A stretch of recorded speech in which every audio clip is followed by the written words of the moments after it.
दोस्तों, बहुत बहुत स्वागत है आपका फिर से एक और वीडियो में।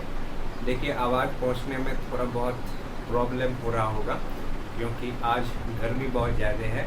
इस वजह से मैंने अपने जो पंखे का स्पीड है उनको कम नहीं किया है। जो पिछला वीडियो होता था, पहले की वीडियो होता था, उसमें मैं फ़ैन का स्पीड कम कर देता था, इसलिए आवाज़ आप तक सही तरीके से पहुंचता था। पर आज ऐसा नहीं हो पा रहा है क्योंकि गर्मी बहुत ज़्यादा है, इसलिए मैंने फ़ैन के स्पीड को ऐसे ही रखा है। पर मैंने कोशिश किया है कि मैं वीडियो को कंटिन्यू रखूं, बनाऊं, क्योंकि गर्मी पड़े कुछ भी हो, हमें वीडियो बनाना है और डेली बनाना है। इसलिए किसके विषय में पढ़ रहे थे? तो भारत के राष्ट्रपति के विषय में पढ़ रहे थे। हम जानते हैं कि पार्ट 5 जो है भारतीय संविधान का, इसमें संघ के कार्यपालिका के संघ के विषय में चर्चा किया गया है। और जब हम संघ के विषय में पढ़ते हैं, यानी कि यूनियन गवर्नमेंट के विषय में पढ़ते हैं, तो हम जानते हैं कि लोकतंत्र में शक्ति किसी एक संस्था के पास नहीं होता है, बल्कि शक्ति का विभाजन किया जाता है।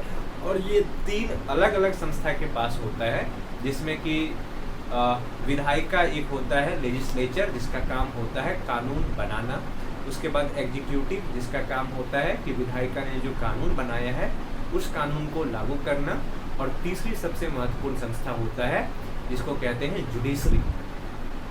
जुडिशरी का सबसे पहले काम तो ये होता है कि संविधान के अनुसार न्याय देना, न्याय व्यवस्था को बनाए रखना, साथ में इस चीज़ को भी देखना कि जो कार्यपालिका है और जो विधायिका है, क्या वह संविधान के अनुरूप काम करता है या नहीं करता है। ये काम देखने का किसका होता है? तो ये काम होता है न्यायपालिका का, जुडिशरी का। जो पार्ट 5 है, इसमें इन तीनों संस्था के विषय में हमें पढ़ना है। सबसे पहले हमने पढ़ना शुरू किया था कार्यपालिका के विषय में, और जब हम कार्यपालिका के विषय में पढ़ते हैं तो इसमें पढ़ेंगे भारत के राष्ट्रपति, उपराष्ट्रपति, मंत्री परिषद और प्रधानमंत्री। उसके बाद अटॉर्नी जनरल ऑफ इंडिया, यानी कि भारत के महान्यायवादी के विषय में।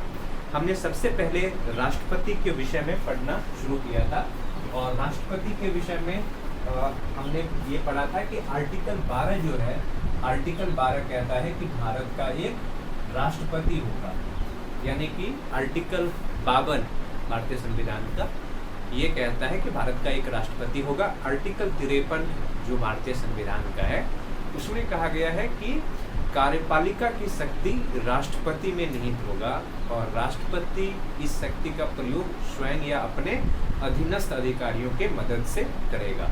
पर केवल और केवल आर्टिकल 53 को पढ़ने से काम नहीं चलेगा। जब हम आर्टिकल 74 को पढ़ते हैं और फिर आर्टिकल 53 को पढ़ते हैं, तो हमें ये पता चलता है कि राष्ट्रपति कार्यपालिका शक्ति का प्रयोग प्रधानमंत्री के नेतृत्व वाले मंत्री परिषद के सलाह के अनुसार करता है।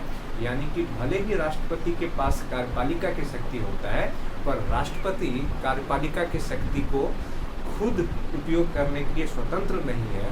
वो जब भी कार्यपालिका शक्ति का उपयोग करेगा तो वो मंत्री परिषद की सलाह पे करेगा, और मंत्री परिषद के नेतृत्व कौन करता है?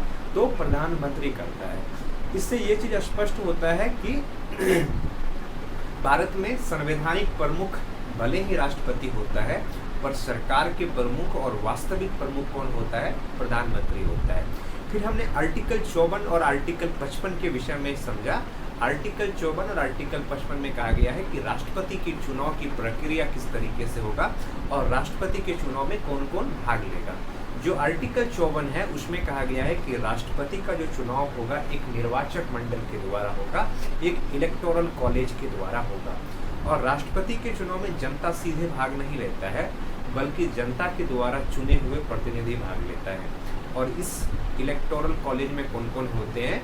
तो संसद के दोनों सदनों के निर्वाचित सदस्य, और जो राज्य विधानसभा के निर्वाचित सदस्य, और 2 यूनियन टेरिटरी दिल्ली और पांडिचेरी के विधानसभा के निर्वाचित सदस्य राष्ट्रपति के चुनाव की प्रक्रिया में भाग लेता है।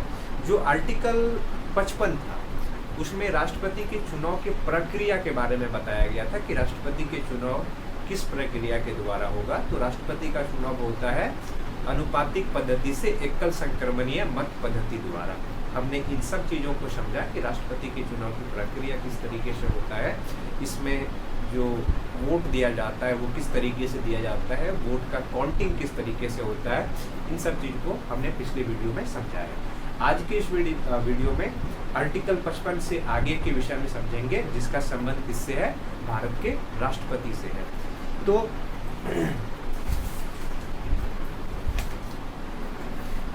तो आज के विषय में सबसे पहले हमें समझना है आर्टिकल 56, क्योंकि आर्टिकल 54 और आर्टिकल 55 का संबंध राष्ट्रपति के चुनाव से है। आर्टिकल 56 में कहा गया है राष्ट्रपति के कार्यकाल के बारे में।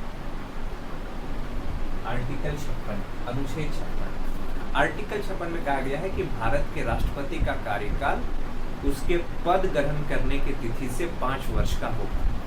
यानी कि कार्यकाल जो होगा राष्ट्रपति का वो कितना होगा? पद ग्रहण करने की तिथि से 5 वर्ष के लिए। पद ग्रहण करने की तिथि से 5 वर्ष के लिए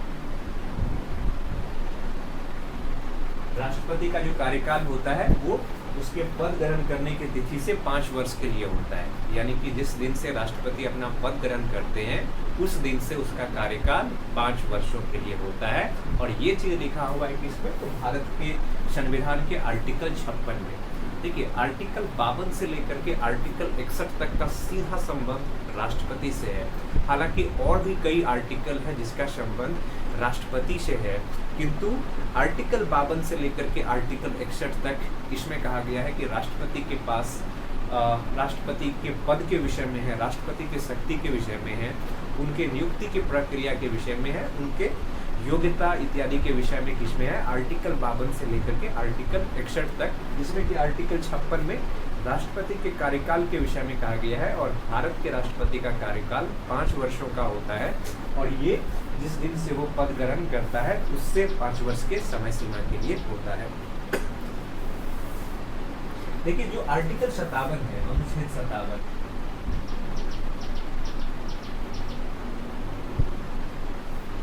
आर्टिकल 57 में कहा गया है दोबारा निर्वाचन।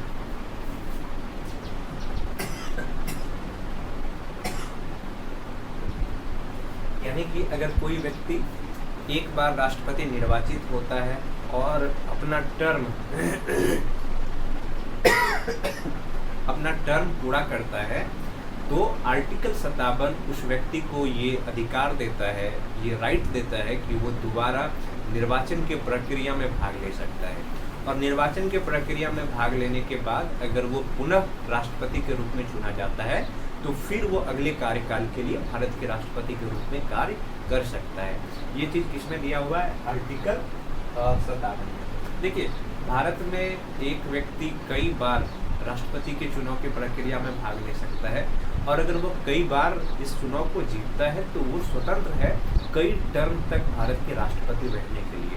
पर अमेरिका की जब यहाँ तक बात है, अमेरिका में कोई व्यक्ति अधिक से अधिक 2 बार राष्ट्रपति रह सकता है। यूएसए में अधिक से अधिक 2 बार राष्ट्रपति रह सकता है। हालांकि शुरू में अमेरिका के संविधान में ऐसा कुछ भी नहीं लिखा हुआ था कि एक व्यक्ति केवल अमेरिका का 2 बार राष्ट्रपति रह सकता है। पर अमेरिका के जो प्रथम राष्ट्रपति थे जॉर्ज वाशिंगटन, उन्होंने चूंकि 2 कार्यकाल तक अपने देश के लिए सेवा दिया राष्ट्रपति के रूप में और उसके बाद अपने पद से हट गया, तो वहाँ पे एक परंपरा चल रहा था कि अमेरिका में कोई भी व्यक्ति अधिक से अधिक 2 बार राष्ट्रपति बन सकता है। पर अमेरिका के जो एक राष्ट्रपति हुए फ्रैंकलिन डी रूजवेल्ट,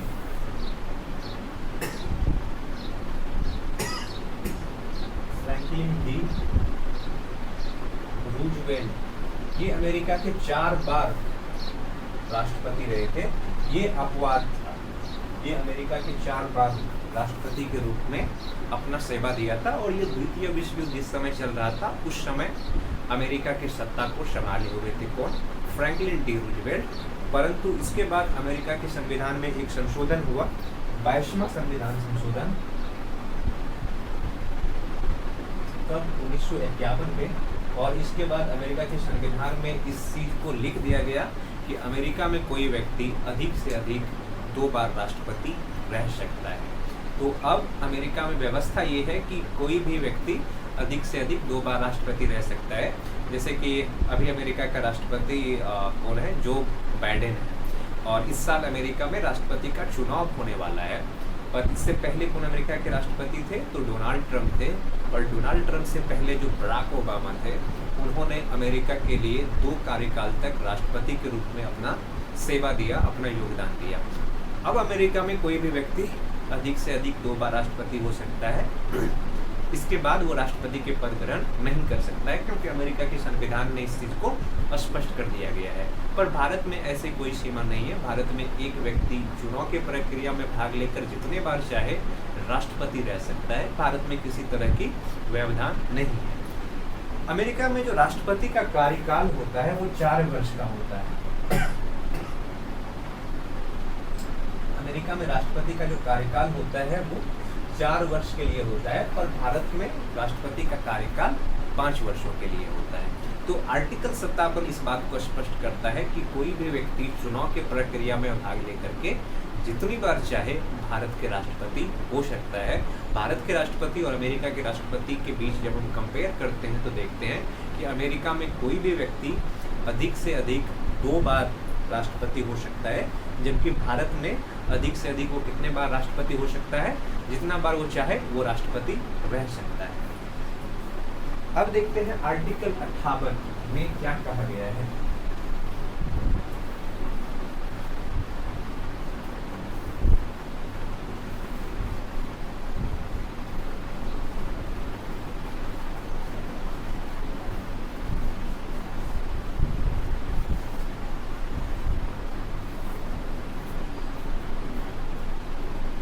अब देखिए, जो आर्टिकल 58 है, आर्टिकल 58 जो भारतीय संविधान का है, इसमें कहा गया है कि कोई व्यक्ति अगर भारत के राष्ट्रपति के रूप में चुनाव की प्रक्रिया में भाग ले रहा है तो उसके पास कुछ न कुछ योग्यता होना चाहिए। और आर्टिकल 58 राष्ट्रपति के चुनाव में भाग लेने वाले व्यक्ति की योग्यता के विषय में है। तो ये क्या है? ये राष्ट्रपति के पद के लिए योग्यता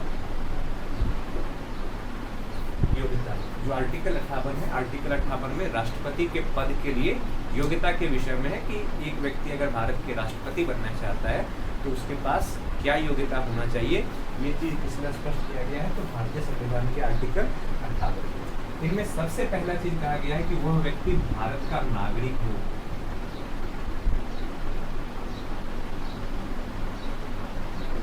भारत का नागरिक हो, पहली योग्यता।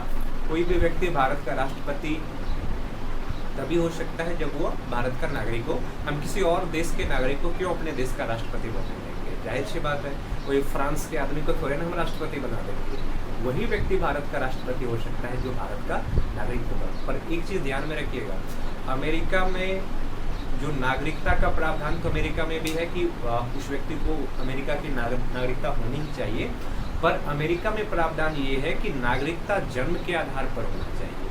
अगर किसी व्यक्ति ने जन्म के बाद अमेरिका में कुछ साल तक रह करके या किसी और प्रक्रिया के द्वारा नागरिकता ग्रहण करता है, परंतु उस व्यक्ति का जन्म अमेरिका में नहीं हुआ है, यानी कि जन्म के आधार पर नागरिकता नहीं मिला है व्यक्ति को, तो उस व्यक्ति को अमेरिका में नागरिक राष्ट्रपति बनने का अधिकार नहीं है।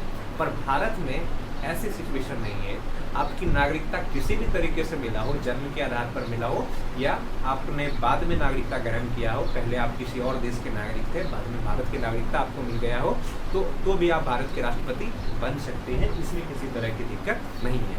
दूसरा कि उस व्यक्ति का आयु 35 वर्ष का होना चाहिए। 35 वर्ष का आयु होना चाहिए। उस व्यक्ति का आयु 35 वर्ष का होना चाहिए, यानी कि आदमी मैच्योर होना चाहिए। ऐसे व्यक्ति को राष्ट्रपति नहीं बना बनाया जा सकता है जिन्होंने एक सर्टेन एज को नहीं क्रॉस किया है। 35 वर्ष आते आते व्यक्ति के जो होता है वो इस दुनिया में सारी चीज़ों को समझने के लिए योग्य हो जाते हैं, वो सही तरीके से फैसले ले सकते हैं। इसलिए एज की सीमा रखा गया है भारत के राष्ट्रपति के पद के लिए, और ये सीमा कितना है? 35 वर्ष है। यानी कि कोई व्यक्ति अगर 35 वर्ष के आयु को पूरा कर लिया हो तभी वो भारत के राष्ट्रपति के पद के रूप में पद को संभाल सकते हैं, पद को संभालने के योग्य है। तीसरा, लोकसभा के सदस्य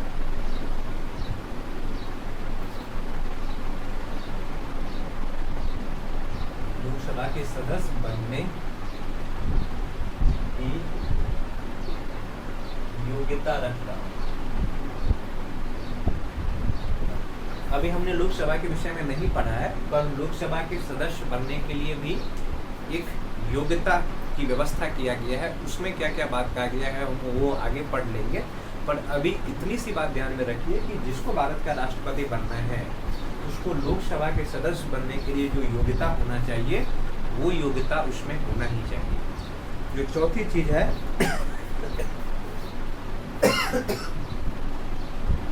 चौथी चीज, अगर कोई व्यक्ति भारत के राष्ट्रपति के रूप में अपनी उम्मीदवारी देना चाहता है तो उसको 50 प्रस्तावक एवं 50 अनुमोदक की आवश्यकता होती है।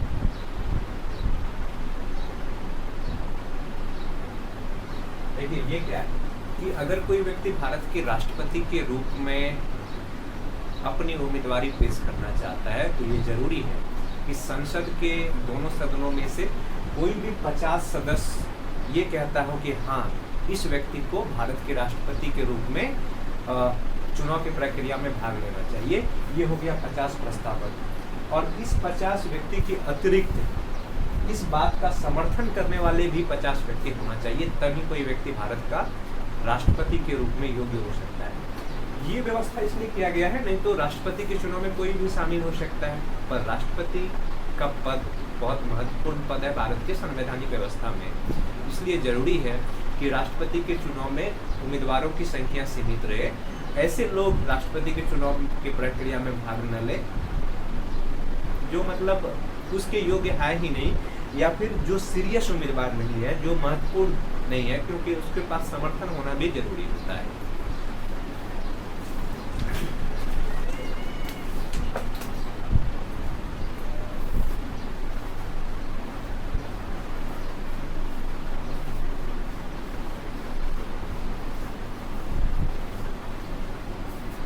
आर्टिकल 58 में तो राष्ट्रपति के उम्मीदवार के लिए शर्त के विषय में बात किया गया है, पर जो आर्टिकल 59 है भारतीय संविधान का, इसमें शर्त दिया गया है कुछ। आर्टिकल 59 राष्ट्रपति के पद के लिए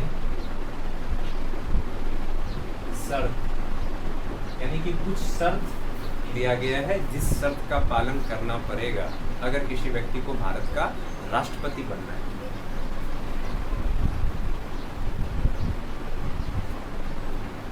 तो इनमें से पहला शर्त क्या है कि वह पागल एवं दिवालिया नहीं होना चाहिए।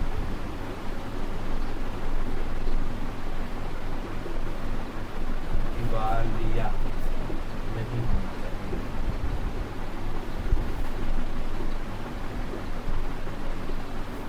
तो पहला शर्त क्या है कि व्यक्ति पागल नहीं हो, दिवालिया नहीं हो। अब ऐसे व्यक्ति को कौन राष्ट्रपति बनाएगा जो भाई पागल है? उसको राष्ट्रपति के पद पे थोड़े ना लाया जा सकता है। इसलिए शर्त है कि व्यक्ति पागल नहीं होना चाहिए। और राजनीतिक लोग हैं यार, पागल आदमी भारत के राष्ट्रपति के पद के रूप में कैसे कार्य कर सकता है? दूसरा जो कंडीशन है दिवालिया, इसका मतलब होता है कि उन्होंने बैंक से इतना लोन नहीं लिया हो कि अब वो उसके चुकाने की स्थिति में ही नहीं हो। ऐसे व्यक्ति को भी भारत के राष्ट्रपति नहीं बनाया जा सकता है। दूसरा है कि लाभ का पद पर नहीं, लाभ के पद पर नहीं।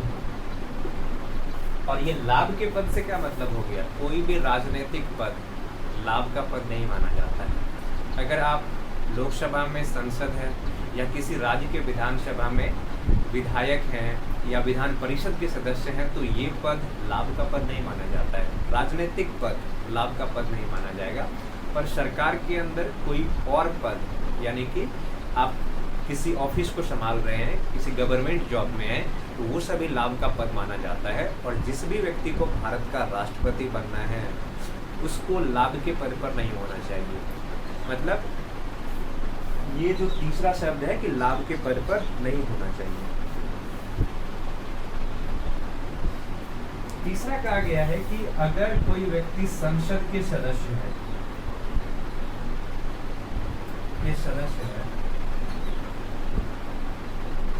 सदस्य है या राज्य विधानसभा के सदस्य है, राज्य विधानसभा के सदस्य है, तो ऐसे व्यक्ति को राष्ट्रपति के पद ग्रहण करने के कुछ दिन के उपरांत ही संसद के सदस्य के पद या राज्य विधानसभा के सदस्य के पद को छोड़ना पड़ेगा। नहीं तो ऐसे व्यक्ति की जो राजनीतिक पद पर उनको नहीं होना चाहिए। अगर आप भारत के राष्ट्रपति है तो संसद के सदस्य नहीं हो सकते नहीं, या फिर आप राज्य विधानसभा के सदस्य नहीं हो सकते हैं, क्योंकि संसद के सदस्य वही व्यक्ति हो सकता है जो किसी न किसी राजनीतिक पार्टी से जुड़ा हुआ हो।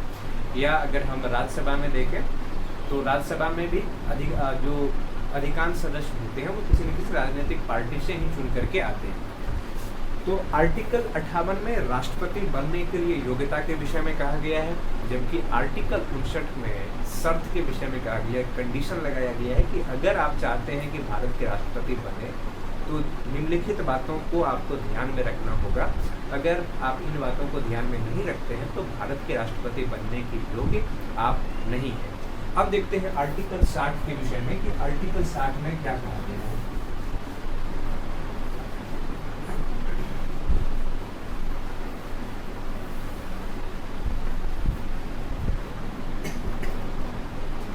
देखिए, जो आर्टिकल 60 है इसमें राष्ट्रपति के शपथ के विषय में कहा गया है।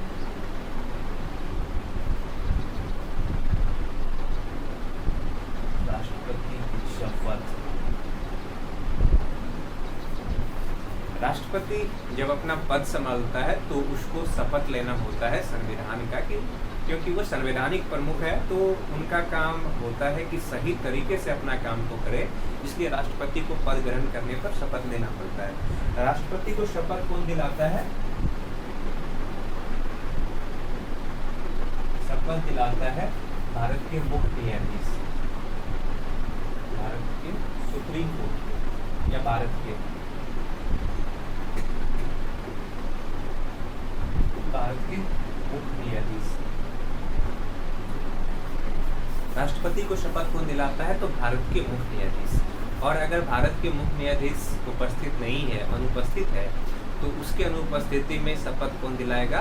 तो जो सुप्रीम कोर्ट के अन्य न्यायाधीश है वो राष्ट्रपति को उनके पद एवं गोपनीयता का शपथ दिलाता है। तो आर्टिकल 60 का संबंध किससे है? भारत के राष्ट्रपति के शपथ के विषय में। और भारत के राष्ट्रपति को शपथ कौन दिलाता है? सुप्रीम कोर्ट के मुख्य न्यायाधीश, या वो अनुपस्थित है तो अन्य न्यायाधीश जो है वो राष्ट्रपति को शपथ दिलाता है। अब देखते हैं आर्टिकल 61। आर्टिकल 61 में राष्ट्रपति पर महाभियोग की चर्चा किया गया है। महाभियोग का मतलब होता है कि राष्ट्रपति को उनके पद से हटाया जाना। अगर राष्ट्रपति संविधान के अनुसार काम नहीं करते हैं या किसी तरह के असंवैधानिक कार्य को करते हैं तो इस स्थिति में राष्ट्रपति पर महाभियोग लाया जाता है और इस महाभियोग की प्रक्रिया से राष्ट्रपति को उनके पद से हटा दिया जाता है। पर ये महाभियोग की प्रक्रिया कैसे काम करता है और किस तरीके से लाया जाता है, इसको समझने के लिए हमको समझना पड़ेगा भारतीय संविधान का आर्टिकल 61। तो आइए समझते हैं आर्टिकल 61।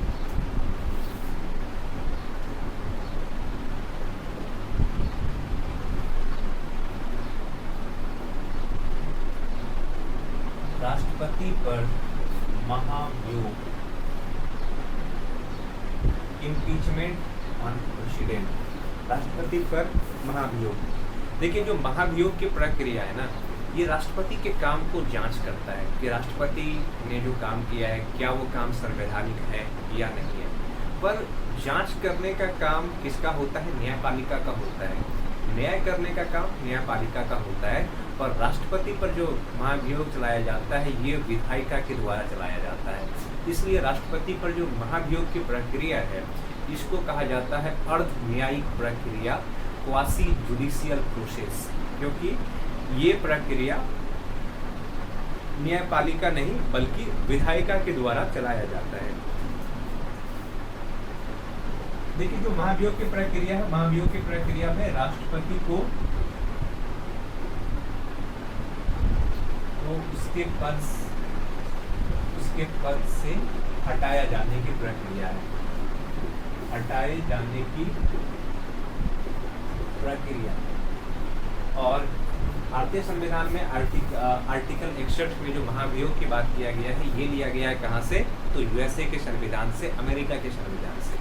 अमेरिका में भी राष्ट्रपति पर महाभियोग चलाया जाता है जब राष्ट्रपति अपने कार्य क्षेत्र से बाहर निकल के काम करते हैं या मनमाने तरीके से काम करते हैं, तो अमेरिका में भी राष्ट्रपति पर इम्पीचमेंट लाया जाता है।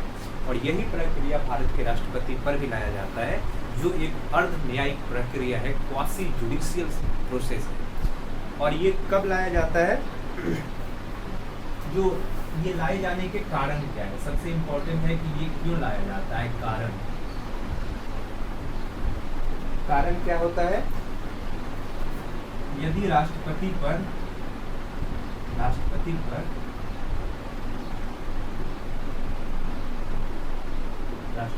संविधान के अतिक्रमण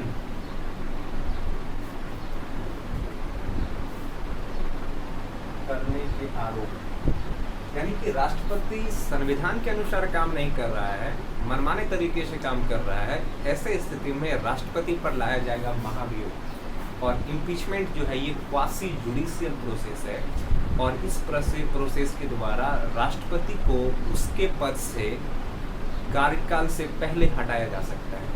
कारण क्या होता है कि राष्ट्रपति संविधान का अतिक्रमण करता है। संविधान में जो उनकी सीमाएं बताया गया है, उस सीमा का उल्लंघन अगर राष्ट्रपति करता है तो ऐसे स्थिति में राष्ट्रपति पर महाभियोग लाया जाएगा।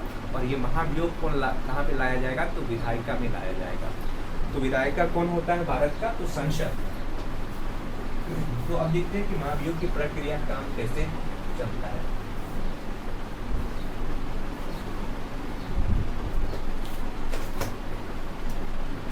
अब देखिए महाभियोग की प्रक्रिया को समझते हैं। महाभियोग की प्रक्रिया,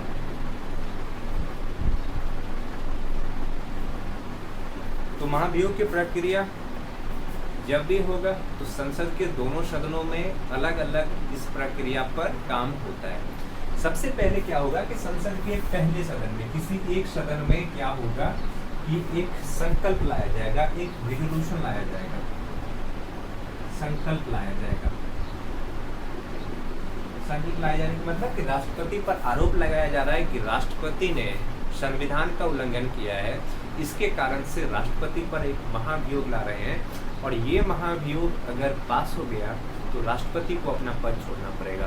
तो सबसे पहले राष्ट्रपति पर एक आरोप लगाया जाता है और इस आरोप में एक संकल्प लाया जाता है। इस संकल्प पे उस सदन के 25% सदस्य का हस्ताक्षर के साथ सहमति होना चाहिए, सहमति होना चाहिए।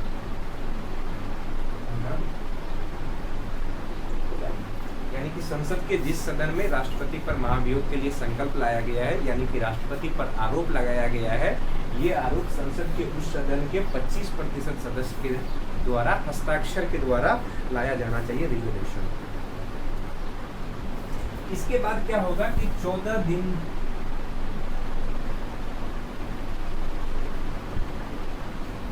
पूर्व राष्ट्रपति को सूचना देना पड़ेगा, राष्ट्रपति को सूचना देना पड़ेगा। जब भी रेजोल्यूशन लाया जाएगा, संकल्प लाया जाएगा राष्ट्रपति पर उसके महाभियोग से संबंधित, राष्ट्रपति को 14 दिन पहले सूचना दिया जाएगा कि आपने कोई असंवैधानिक काम किया है, इसके वजह से आप पर महाभियोग के लिए एक संकल्प लाया जा रहा है। और ये संकल्प तभी लाया जा सकता है जिस सदन में संकल्प लाया जा रहा है उस सदन के 25% सदस्य ने हस्ताक्षर करके अपना सहमति जाहिर किया है। फिर क्या होगा कि राष्ट्रपति पर जो संकल्प लाया जा रहा है, आरोप जो लगाया गया है संविधान के उल्लंघन करने का, उसका उस सदन में जांच होगा और उस पर वोटिंग होगा। और ये वोटिंग कितना होना चाहिए? 2/3 बहुमत से पास होना चाहिए, 2/3 बहुमत से पास होना चाहिए। जैसे ही 2/3 बहुमत से वो रेजोल्यूशन पास हो जाएगा राष्ट्रपति पर महाभियोग वाला, इम्पीचमेंट वाला, फिर ये जो दूसरा सदन होगा, दूसरे सदन में यही प्रक्रिया अपनाया जाएगा। पर दूसरे सदन में राष्ट्रपति के पास 14 दिन के अंदर अपना पक्ष रखने का अधिकार होगा। राष्ट्रपति अपना पक्ष स्वयं रख सकता है या अपने किसी प्रतिनिधि को भेज करके अपना पक्ष रख सकता है। पर दूसरे सदन ने जांच करके अगर ये पाया कि राष्ट्रपति पर जो महाभियोग का आरोप लगाया जा रहा है वो सही है, और दूसरा सदन अगर उस प्रस्ताव को पास कर देता है, तो फिर राष्ट्रपति को जिस दिन वो प्रस्ताव पास किया जाएगा उस दिन से अपना पद छोड़ना पड़ेगा। पर ध्यान में रखिएगा, भारत के किसी भी राष्ट्रपति पर अभी तक महाभियोग की प्रक्रिया के द्वारा नहीं हटाया गया है। भारत के किसी भी राष्ट्रपति पर यहाँ तक महाभियोग इम्पीचमेंट लाया ही नहीं गया है हमारे विधायिका में। तो आर्टिकल 52 से लेकर के आर्टिकल 61 तक को हमने समझा। इसमें हमने राष्ट्रपति के पद के विषय में समझा, उनके कार्य के विषय में समझा। जो आर्टिकल 52 से लेकर के आर्टिकल 61 तक जो भारतीय संविधान में राष्ट्रपति के विषय में चर्चा किया गया है, इसको आप इस एक सूत्र से याद रख सकते हैं, पकानी का दशम,